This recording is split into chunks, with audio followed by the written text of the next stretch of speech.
السلام علیکم سامعین، اردو لیکچر کے ساتھ میں ہوں اویس نواز۔ ہمارا آج کا ٹاپک ہے 12ویں جماعت کی اردو لازمی کا چیپٹر نمبر 2، جس کا عنوان ہے سقراط، اور جس کے مصنف ہیں مہدی افادی۔ تو سب سے پہلے مہدی افادی کے بارے میں کچھ جان لیتے ہیں۔ مہدی افادی کا اصل نام مہدی حسن تھا۔ وہ گورکھپور کے ایک شریف اور معزز گھرانے میں پیدا ہوئے۔ والد کا نام حاجی علی حسن تھا۔ مہدی افادی کی ابتدائی تعلیم گھر پر ہی ہوئی، چنانچہ گھر پر ہی عربی، فارسی اور اردو کی اچھی خاصی استعداد بہم پہنچائی۔ پھر ایک انگریزی اسکول میں داخل ہوئے۔ کچھ مدت علی گڑھ میں بھی زیر تعلیم رہے۔ انہوں نے عملی زندگی کا آغاز نائب تحصیلداری سے کیا۔ مہدی افادی ایک نفیس انسان تھے۔ ان کا ادبی ذوق بھی نہایت پاکیزہ تھا۔ اپنے زمانے کے عظیم اہل قلم اور ادیبوں سے ان کے ذاتی مراسم تھے، اور ان میں سر سید حالی شبلی، سید سلمان ندوی اور عبد الماجد دریابادی وغیرہ شامل ہیں۔ مہدی افادی کا انتقال 46 برس کی عمر میں ہوا۔ مہدی افادی کے مضامین کا ایک اور مجموعہ افادات مہدی کے نام سے ان کی اہلیہ نے ان کی وفات کے بعد ترتیب دے کر شائع کیا۔ ان کی تحریر کی سب سے بڑی خصوصیت زندہ دلی اور ظرافت ہے۔ ان کی تحریر شگفتہ اور رواں ہے۔ انہوں نے خشک اور سنجیدہ مضامین کو بھی اپنی شگفتگی سے دلچسپ اور جاذب نظر بنایا ہے۔ انہوں نے اپنے دلکش اسلوب بیان اور جمالیاتی نقطہ نظر کی بدولت مقبولیت حاصل کی۔ اردو ادب میں انہیں رومانی تحریک کے محرکین میں شمار کیا جاتا ہے۔ تصنیف جو ہے وہ افادات مہدی ہے۔ اور آئیے چلتے ہیں سبق کی جانب۔ سب سے پہلے سبق کے مشکل الفاظ کے معنی، جو کہ آپ کی سکرین پر موجود ہیں۔ اچھا، اور یہ سبق جو ہے یہ صنف کے اعتبار سے ایک مضمون ہے۔ سب سے پہلے مضمون کی تعریف کو ذہن نشین کر لیا جائے۔ اگر مضمون کی تعریف کے بارے میں پچھلے چیپٹر یعنی کہ چیپٹر نمبر 1 مسلمانوں کا قدیم طرز تعلیم، وہ بھی ایک مضمون تھا، اور اس ویڈیو میں مضمون کے اوپر میں نے اچھی خاصی بات کی ہے۔ وہ ویڈیو آپ ملاحظہ فرما سکتے ہیں۔ تو ہم بلا کسی تاخیر کے بڑھتے ہیں اپنے سبق کی جانب، اپنے مضمون سقراط کی جانب۔ تو عزیز طلبہ، یہ سبق ایک مضمون ہے جس میں مصنف نے یونان کے مشہور فلاسفر اور دانشور سقراط کی زندگی اور شخصیت کا احاطہ کیا ہے۔ سقراط بہت سے عظیم یونانی فلاسفروں کا استاد بھی تھا۔ اس کی زندگی علم و دانش کی درسگاہ رہی ہے۔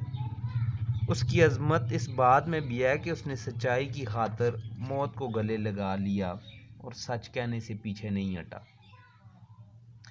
اور اس مضمون کے اقتباس میں مصنف بتاتے ہیں کہ سقراط کو جوانی میں ملکی قانون کی وجہ سے فوج میں شامل ہونا پڑا، کیونکہ اس ملک کا قانون تھا، آئین تھا کہ ملک کا جوان ایک بار جوانی کی عمر میں فوج میں ملازمت ضرور کرے گا، اور اسی وجہ سے ان کو فوج میں شامل بھی ہونا پڑا، جہاں اس نے بڑے بڑے کارنامے سر انجام دیے، زنوفن اور ایلسیبارڈیز جیسے لائق لوگوں کی جانیں بچائیں۔ لیکن لڑائی سے فارغ ہوتے ہی اس نے اپنا انداز بدل لیا۔ اس نے وہ فوجی انداز ترک کر دیا جسے اسے مجبوراً اپنانا پڑا تھا۔ اس نے اپنے لباس میں سادگی اختیار کر لی، وہ سادہ غذا کھانے لگا، پھر وہ فلسفے کی طرف متوجہ ہو گیا، جس کی صلاحیت اس کے اندر قدرتی طور پر موجود تھی۔ وہ شروع سے ہی فلسفی ذہن کا مالک تھا۔ یہی وجہ ہے کہ اس نے اپنے باپ کے پیشے کو اختیار کرنے کے بجائے فلسفے کی تعلیم کو ترجیح دی۔ اس کے باپ کا پیشہ جو تھا وہ بت بنا کر جو ہے وہ بتوں کو بیچتا تھا۔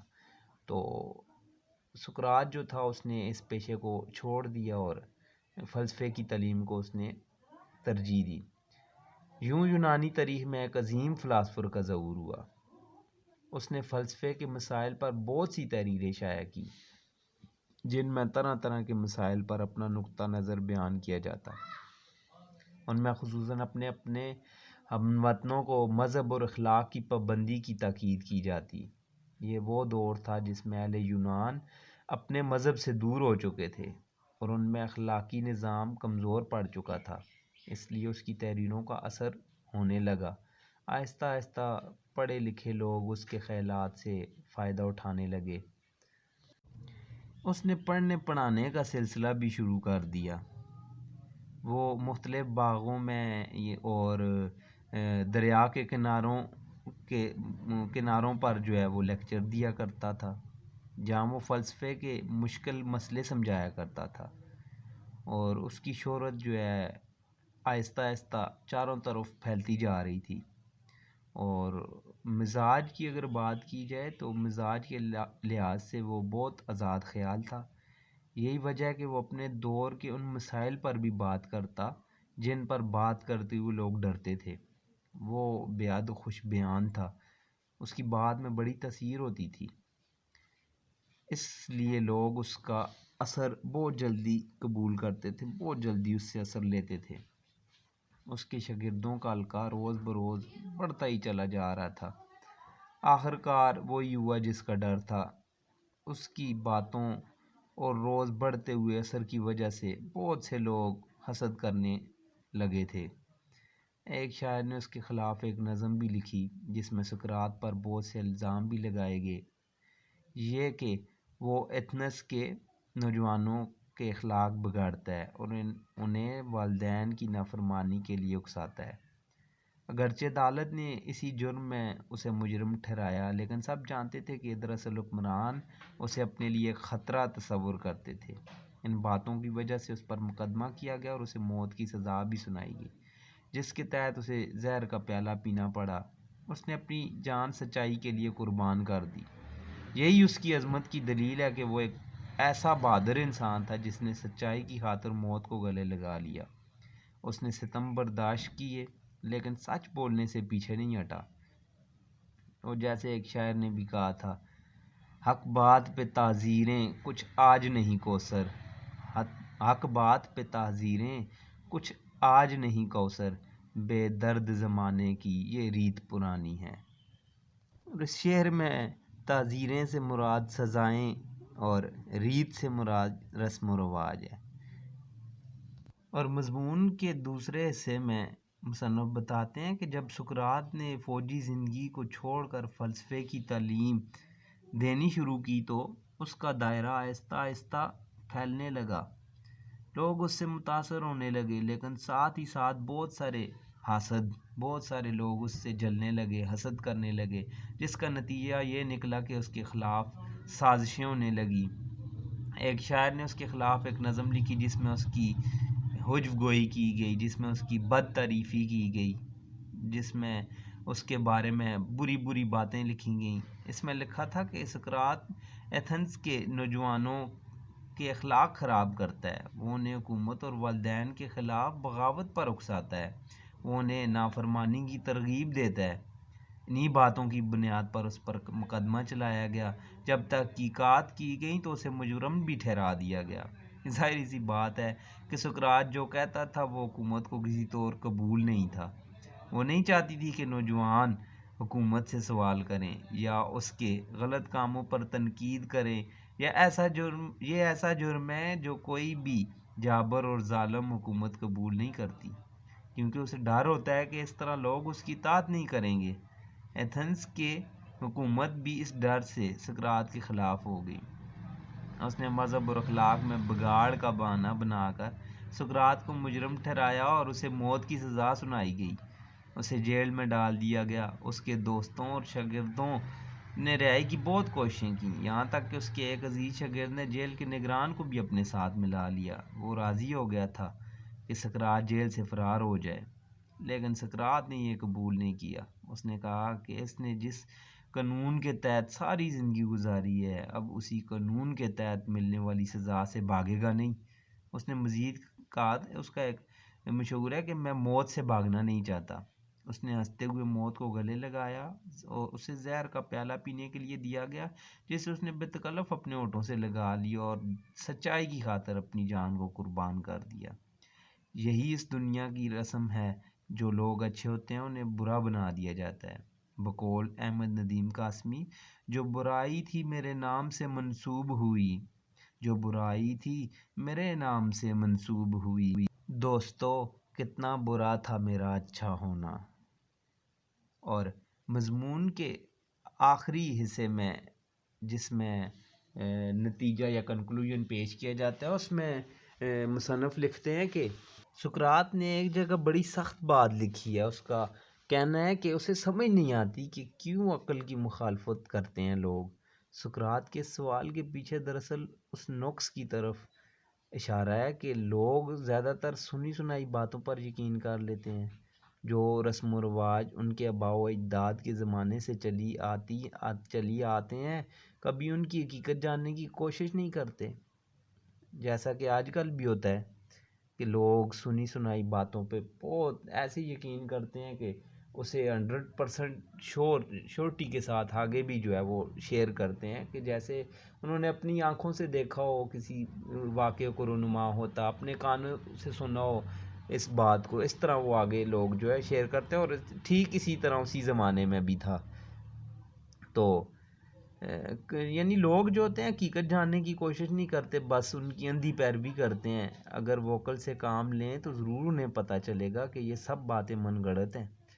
جیسا کہ نبی کریم صلی اللہ علیہ وآلہ وسلم جب قریش مکہ کو دعوت دیتے ہوئے دلیل دیتے تھے کہ یہ بت جنہیں تم پوجتے ہو اپنی ناک پر بیٹھی ہوئی مکھی تک نہیں اڑا سکتے، تو قریش کے جاہل سردار ان پر غور کرنے کی بجائے اپنے آباء و اجداد کی اندھی پیروی پر اڑ جاتے تھے۔ یہی سوال سقراط بھی اٹھاتا ہے کہ تم عقل سے کام کیوں نہیں لیتے ہو؟ اور خدا نے تو انسان کو عقل سلیم عطا کی ہے۔ پھر وہ ایک بڑی اہم انسانی کمزوری کی طرف متوجہ کرتا ہے۔ وہ کہتا ہے کہ ایسا کیوں ہے کہ جب لوگ ایک بات کو پورے یقین کے ساتھ مانتے ہیں لیکن اس پر عمل نہیں کرتے؟ وہ کہتا ہے کہ ہو سکتا ہے کہ اس کے پیچھے کوئی شدید قسم کا بیرونی دباؤ موجود ہو، لیکن اس کے خیال میں یہ مسئلہ دراصل انسانی ارادے کی کمزوری کا ہے۔